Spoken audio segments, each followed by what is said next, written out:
আমার কাছে এরকম কিছু ক্লায়েন্ট আছে যারা আসে এবং তাদের লাইফের প্রবলেমগুলো আমাকে জানায়, কিন্তু তারপর তারা সেই প্রবলেমটাকে সলভ করার জন্য প্রোগ্রেস হয় না। এরকমই কিছু ক্লায়েন্টের মধ্যে জাস্ট একটা উদাহরণ দিচ্ছি যে একজন ক্লায়েন্ট এসেছিলো, যার নাম আমি প্রকাশ করছি না।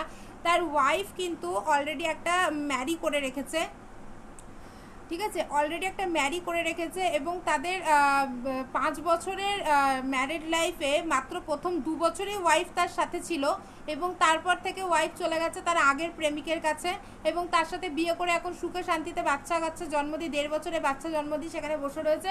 এদিকে হাজব্যান্ড যখন তার কাছে ডাইভোর্স ক্লেম করছে তখন বলছে ডাইভোর্স দেবো না, ইভেন কি ডাইভোর্স দেবও না, তোমাকেও ছাড়বো না, তোমার কাউকে বিয়ে করবার হলে করে নাও, কিন্তু আমি তোমাকে ডাইভোর্স দেবো না।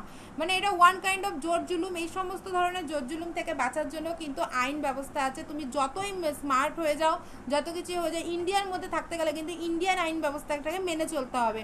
তো এরকম ধরনের অ্যাক্টিভিটি তার সাথে হচ্ছে, এত বড় অন্যায় হচ্ছে, সে আমাকে জানালো, কিন্তু তারপর সে আর জিনিসটাকে প্রোগ্রেস করছে না। প্রোগ্রেস না করলে ভাই তোমাকে কোনোদিনও কেউ এই ঝামেলা থেকে মুক্ত দিতে পারবে না। তোমার লাইফে তোমার লাইফটাকে সামনের দিকে এগিয়ে নেওয়ার জন্য তোমাকেই উঠে পড়ে লাগতে হবে।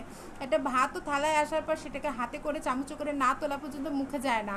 সুতরাং এই ধরনের যে সমস্যাগুলো আছে, এই ধরনের বদতমিজ যে মেছেলেগুলো রয়েছে যারা নিজেদের লাইফটাকে এনজয় করে নিচ্ছে আর নিজের স্পাউসকে এইভাবে একটা অন্ধকারের মধ্যে ফেলে দিয়ে দিচ্ছে এবং তাকে সেখান থেকে বারও করছে না, এরকম ধরনের মহিলাকে শাস্তি দেওয়ার জন্য এবং সোজা করার জন্য অ্যাডভোকেট প্রফেশন আছে, আইন ব্যবস্থা আছে এবং তার সাথে থানাও আছে।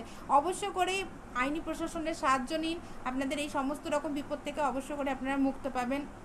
আমি অ্যাডভোকেট মমিশা, নিচে আমার ফোন নাম্বার দেওয়া আছে, এই নাম্বারে যোগাযোগ করুন এবং নিজেদের সমস্ত সমস্যার সমাধান করে নিজেকে একটা ঝঞ্ঝাট মুক্ত লাইফ গিফট করুন।